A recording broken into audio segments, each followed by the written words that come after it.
A little bit about my background.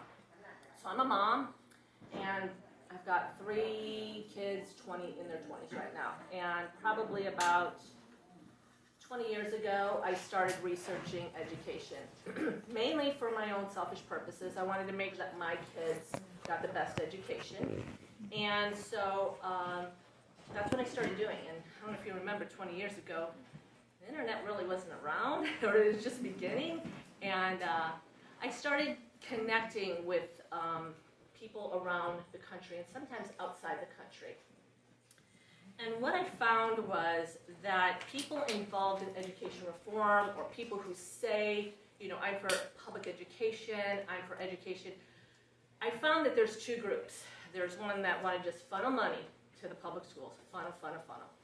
And then there's other people that were really concerned about the content.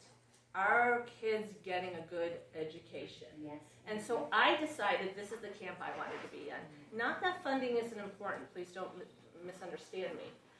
But I knew, I'd seen homeschoolers, I was connecting with homeschoolers, and I knew it can be done with almost nothing. Homeschoolers do an amazing, amazing job teaching their kids because for some strange reason they can pick out academic content really well.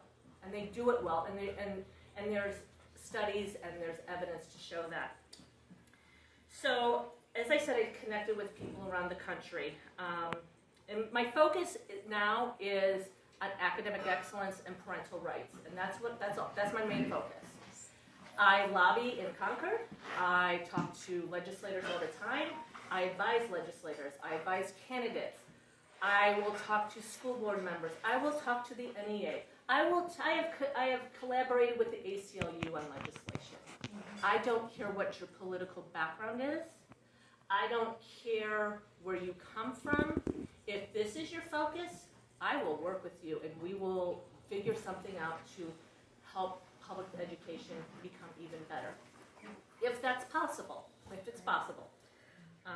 So I do lobby a lot of times on legislation. There's a lot of laws that have passed in New Hampshire that I have contributed on in terms of testimony. There's some that haven't. I've helped kill bills that might not be good for public education or parochial, private school, or homeschoolers, because I will delve into that too. So let me just start by going through this, and then at the end, if there is any questions or if you want to have a discussion, I'm open to that. So critical race theories began in the 1970s as various legal scholars, including Derek Bell, a black civil rights lawyer who taught at Harvard Law School, began to examine how the law and legal system serve the interests of the wealthy and powerful at the expense of others. Key tenets of the theory mostly agreed upon by proponents are that racism is a common experience faced by people of color in the United States, that is institutional in the U.S., and that it benefits whites. The theory examines systemic racism as part of an American life and institutions and how it can give white people an advantage. Some common complaints are that it pushes a left-wing ideology that will plant seeds of self-hatred in white children based on the belief that white people are born racist, oppressors, and black people are born as our victims.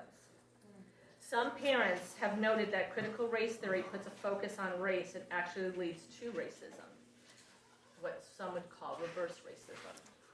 That is why those parents are now opposing discussions about white privilege, because critical race theory and social emotional learning, please hear that again, social and emotional learning, it's in your schools, be aware, and I can even discuss that more later, has become a vehicle for indoctrination.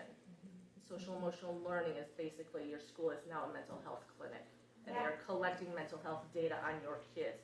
So if you have kids or grandkids in the school, be aware. Opponents of critical race theory argue that schools can address race and racism both in history and in the present. But it should be done in a way that's fair and doesn't denigrate students and teachers. That means that racism and racial relations are important, but CRT is not the avenue and should not be part of the school curriculum. Supporters of CRT will oftentimes say that this is not what's being taught in their schools, and I can tell you, And then many people try to tell me, this isn't what's going on in our school, this isn't what's going on. Instead, they argue that their message is different. If it's different, let's see it. If it's different, make it transparent so we can all judge it.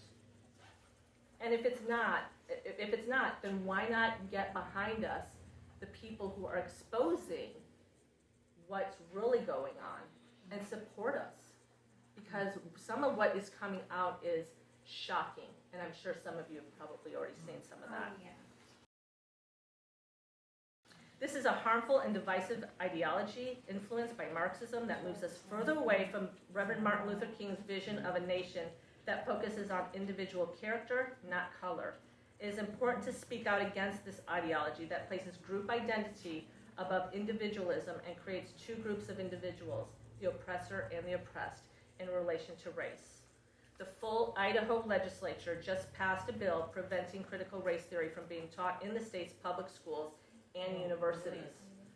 This bill uses neutral language that recommits non-discrimination and calls for public education to respect the dignity of others, acknowledge the right of others to express differing opinions, and foster and defend intellectual honesty, freedom of inquiry and instruction, and freedom of speech and association.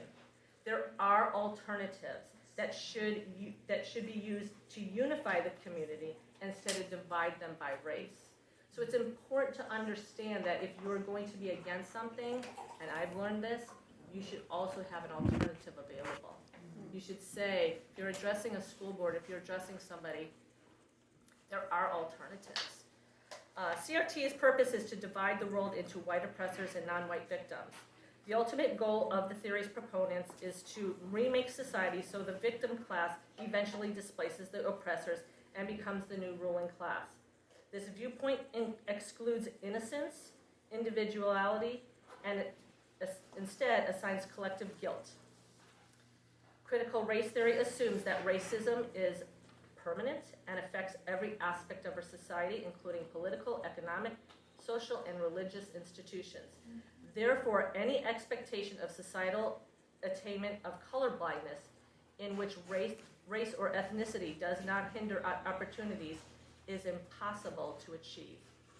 The oppressive system must be dismantled and destroyed. This is their words, not mine. No. It's a mindset that impacts people in many different ways. Children are individuals and react differently. Some parents have already witnessed, and I have connected with these parents in other parts of the country, children turning on each other, friends becoming skeptical of each other because it's not about equality, it's about vengeance and payback. Critical race theory says that every dysfunctional condition in Black urban communities can be traced to slavery and its aftermath.